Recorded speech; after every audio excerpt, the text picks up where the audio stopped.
نن موږ تاسو بیا یو ځلې یو په تاریخي ټکی باندې او په تاریخي مقطع کې قرار لرو چې هغه د اسرایلو جواب ایران ته و. تاسو معلومه و چې کله د اکتوبر په اوایلو کې یعنی شپږ ورځې مخکې ایران په اسرایل حمله وکړه. اسرایل ویلي چې دوی به پر ایران باندې بیرته حمله کوي او دغه په جواب کې مونږه هغه ویلاګ چې خپل کړو برنامه کې دا ټول تشریح کړو چې آیا اسرائیل په کوم شرایطو کولای شي چې په ایران حمله وکړي. یعنی دغه مساحت تاسو ته ویلې و چې دا کم از کم 1200 کیلومتره فاصله لري. بل هم دا تاسو ته تشریح کړو چې کچته د خپل F-35 او F-16 او F-15 نه چې د طیارونو مونږ دي د دنه استفاده کوي. آیا دا په فضا کې چې تر ایران رسیږي 2 ځلې یا 3 ځلې چې د پټرول اخلي دته بسنګ کوي دا به د کوم مملکت د سر نه راتیریږي او که چیرته فرزندار راځي د ایران د دفاع سره مخامخ کیږي د دې به څه حالتي. دا ټول هغه ټکي چې موږ ته دا تاسو ویلو چې د امکانات کم دي چې دوی په دغه رقم ته یو حمله وشي کولای او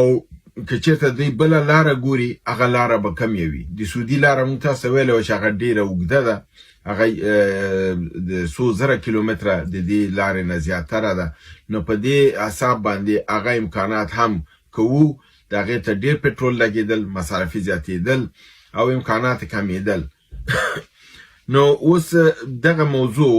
په دغه رڼا کې تاسو سیرو چې کوم څه چې موږ تاسو ته میاشت مخکې ویلیو یا کوم څه چې وس شوی دي په کوم د سیستم سره شوی دي، ولی اسرائیل وس حمله وکړه، آیا امریکا په جریان کې و، آیا د ایران په جریان کې و، آیا اوس ایران څه موقف نه لري، آیا د جنگ لمنه بلوي شي او کنه. دغه ټول ټکی تاسو ته په درسته توګه توضیح او تشریح کوو تر څو تاسو ذهن په دې جنگ پیسې کې بالکل خلاص وسی. تاسو بل یو بل ټکی موږ په خپل نورو ویلاګونو کې ویلو یا ما په خپل ډیرو مرکو کې په تکرار سره دا ویلو چې اکثرا تحلیلګرانو دا دغه به کول چې د دریم نړیوال جنگ خطر دی او دا لمنې لویږي. ما یو ټکی تاسو ډیر واضح ویلو چې یو د دریم نړیوال جنگ خطر دلته نشته دی، بل دا دی چې د جنگ لمنه امریکا او ایران نه غواړي چې وسی شي او نه پرېږدي چې وسی شي. اوس یو ځل بیا دا پوښتنه ده چې آیا اسرائیل چې دا حمله کړې ده ایران به ځواب ورکړي د جنگ لمنه به لوی شي. زه یو ځل بیا خپل په موقف باندې تاسو وایم چې نه د جنگ لمنه لویږي، نه ایران بیرته عکس العمل ښکاره کوي او نه نړیوال جنگ ته کم دغه شته دی ځکه چې امریکا هم په هغه کې دغه نه لري. راځو دې ته د حمله چې پرون شپه په 2 بجو د شپې یعنی دغه نن د شنبه ورځ سحر وختي په حساب چې ونیسو د 2 بجو په وخت د ایران حمله شروع شوه او په 3 مرحلو کې دا وشوه. دا حمله په 3 مرحلو کې وشوه. اوله مرحله کې دوی د ایران هغه دفاعي خطونه چې د سوریې سره وو یا د سوریې کوم دفاعي خطونه چې د ایران او د اسرائیل لپاره الته وو چې د دا او په عراق کې په اوله مرحله کې دوی حمله وکړه، دا خطوط د منځه ویوړل. یعنی دا ځینې د منځه ویوړل په دمشق کې او په نورو منطقو کې دوی بمبارد وکړ او د مراکز د منځه ویوړل. کله چې اسرائیل دا ځان ته د منطقه صافه کړله، تاسو معلومه ده چې دغه 35 چې دی یعنی فی 15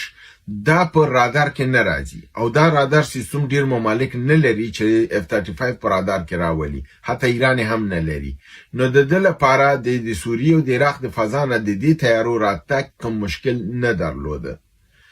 اوس په دویمه مرحله کې دوی څه وکړل، د دغه تیارونه په حدود 140 تر 140 دغه جنگی جهازونه یا الوتکې دوی د ایران خواته راغلي. آیا دوی د ایران خاورې ته داخل شوي دي؟ نه، دوی د ایران خاورې ته نه دي داخل شوي. دغه عوامل تاسو وایي ځکه چې مخکې ځل موږ تاسو ویلو چې کله ایران ته راځي نو 100 کیلومتره به 2 ځلې یعنی حتی 3 ځلې د تیلو ته ضرورت لري او د دې لپاره دوی سره باید د فضایي د تیارو ټانکرونه وسی او یو ټانکر چون کفایت نه کوي به چې کم از کم 100 تیاری خو 15 تیاری کفایت نه کوي. خو دوی سره مجموعاً ټول ودانې د اسرائیل سره د تیلو برا ورکولو د تیارو ته. نو دوی ویل چې اقل 2 به دوی ساتي او 15 ته به پرواز ورکړي دغه 15 که راتلل د ایران په فضا باندې نو د ایران میزایلونو د وهلو لاندې راتلل او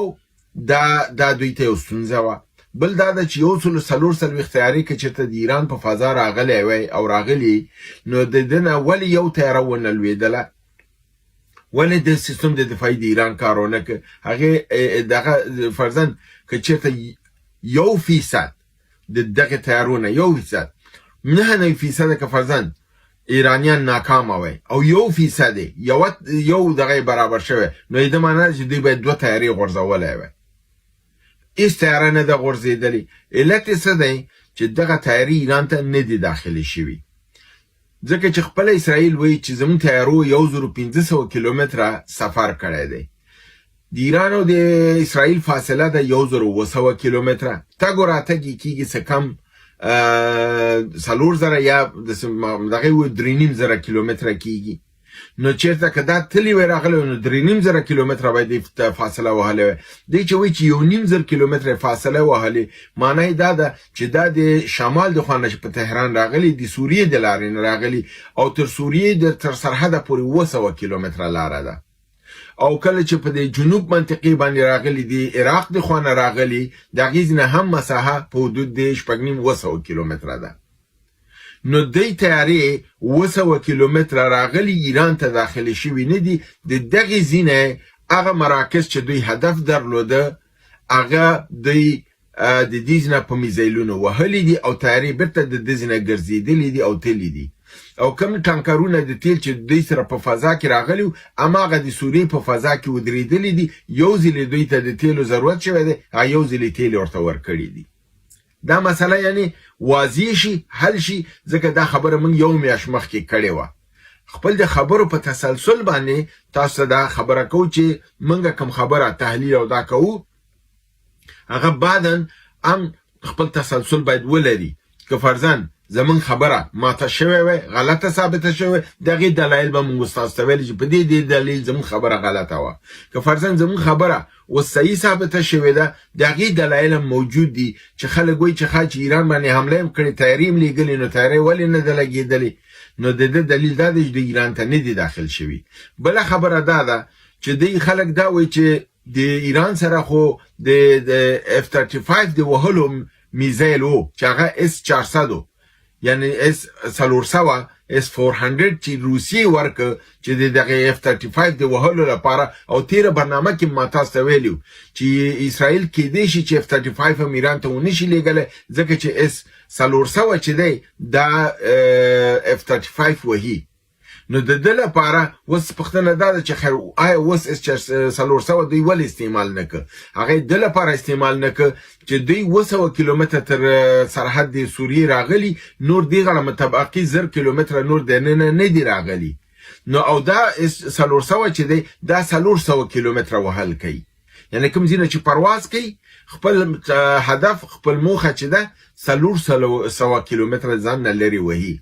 نو دا خو ساحه دوی ته ډیره وه، نو دوی ته ضرورت هم نشو، تیارې داخل ته هم نه وې راغلي، نو فلهذا دوی هغه وهلو ته ضرورت نشو او د هغې تیارې رانغلې، نو ځکه تیارې نه ده لګېدلې. اوس راځو دې ته چې دوی کوم ځایونه وهلي دي.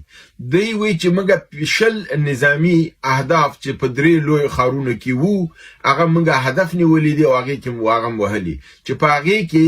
د یوې مهمترینې چې وو چې د کرج په ښار کې وو هغه د میزایلونو د جوړولو دی هغه فابریکه او هغه ځای و چې دوی وهلی دی، ویلي چې د میزایلونو مرکز هم ورته د منځه وړی دی. بل د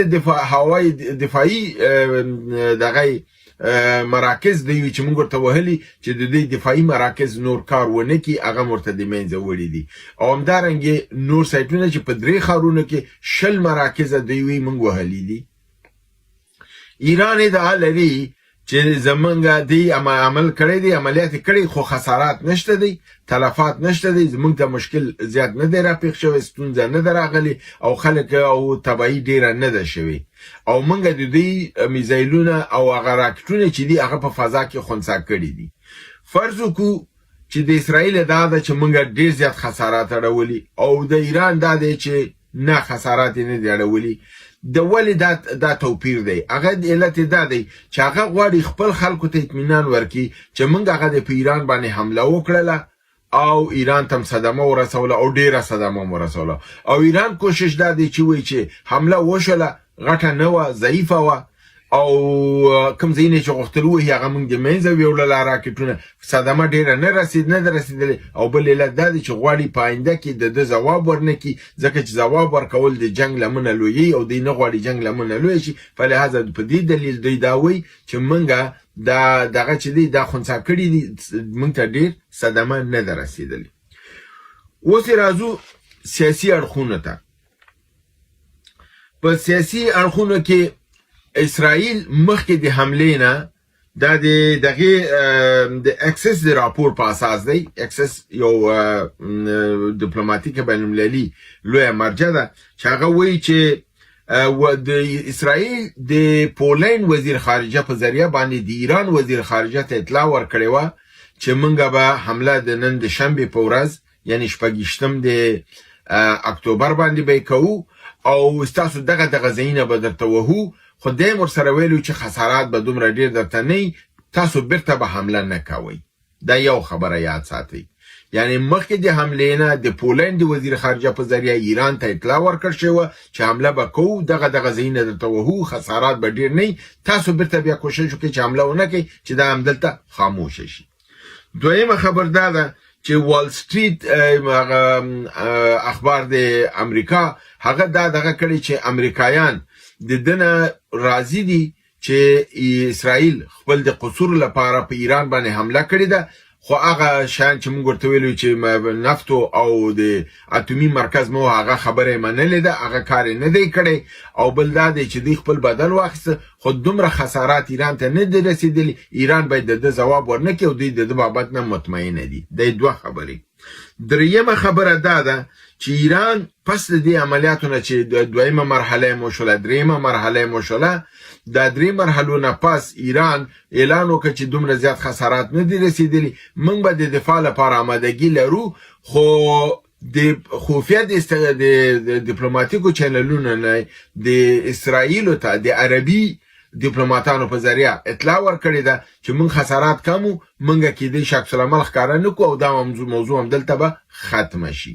دا زموږ د هغې خبرې دغه د ثبوت ورکوي چې ایران او دنیا امریکا او اسرائیل په خپله هم دا جنګ لمنه نه غواړي چې وسیع کړي او دا نه غواړي چې لویه شي نو همده لپاره ګوري دا کار ټول هغه هم غواړي چې خپل ملت ته اطمینان ورکړي دام او نه غواړي چې فرضاً جنګ لمنه هم دومره لوی شي دواړه یې دنه بدتر پکې خسارات وګوري نو په دې اساس باندې دوی یو بل ته د دې شي اطلاع ورکړې وه. په دغه 140 حملو کې دوی د 3 نوو تیارونه کار اخیستی چې F-15 دی F-15 دی او F-14 دی F-35 F-15 F-16 د دې تیارونه 140 پروازه دوی کړي دي او دغه 140 پروازونه د ایران خاورې ته نه دي داخل شوي د لرې مساحې نه میزایلونه وهلي دي او ایران وایي دا میزایلونه موږ خنثی کړي دي فلهذا دواړه طرفه ځان مطمئن ښیي او همدا علت دی چې دوی مګر ایران د خپل د ملت لپاره او د دنیا لپاره څه وایي هلته اطلاع ورکړې ده د عربانو په ذریعه چې موږ به تاسو ته ځواب نه درکو مګر د خلکو لپاره وایي چې موږ د ظواهر نه ځواب ته حاضر او آماده او موږ به د دې ځواب په مناسب وخت کې ورکو. هغه مناسب وخت څه شی دی دا خبره دوی ولې کړې دوی نه غواړي حمله وکړي مګر هم که چېرته اسرائیل د دې موقع نه استفاده وکړي چې ایران ته ووایي چې ته به حمله نه کړې او دوی حمله ونه کړي او دوی بیرته په لبنان باندې ورننوځي او په فلسطین کې بیا ورانۍ شروع کړي یا په حزب الله په مراکزو باندې دغه نو دلته بیا ایران مجبوریږي یا په ایران کې کوم بل ترور وکړي چې د دې امکانات ډیر زیات دي نو په هغه صورت کې بیا ایران دا وایي چې ما ویلو چې جواب ورکوم دا د اوس موږ ځواب ورکوو که دغه واقعیت هلته ونه شي او مسله د مذاکراتو میز ته لاړ شي نو په هغه صورت کې بیا ایران دغه اقدام د حملې لپاره نه کوي. نو په دغه ټول کې دغه مسله یعنی دواړه طرفه د جنگ د لمن د لویدلو نه یریږي او په عین حال کې غواړي چې هغه خپل عزت او برمم د نړۍ ته منطقه کې وساتي د دواړو خپل ایران حمله کړې و اسرائیل حمله وکړه ایران وایي چې ماته صدمه نه درسیدل اسرائیل هم وایي چې ما خپل بدن واخیسته قضیه هم دلته دفن کیږي د دې مسله نوره نه وسی کیږي او مخکې نه او امریکا هم د کوشش کوي د اطمینان ورکړي دی چې د پامدغمره دغه سره عملیات سره او دغه مطمئنه دي د دنه باید زیات نور نشي نو دا و د ایران د حمله په متعلق دغه ګرشمانن برنامه د پښتون ژغورنې د مظاهرې په حق په لندن کې و خو ما دا برنامه وکړه هغه به ان شاء الله بعد نو کوم تاسو سره معلومات شریکم چې زموږ ورونه په تظاهراتو کې به اشتراک وکړي ایله دا برنامه وګورئ خوخه کوي او زما چینل افغانستان پانوراما سیمای افغانستان سره شریکه کوي تر بل برنامه تاسو له خدای تاسو سپارم و ما علینا الا البلاغ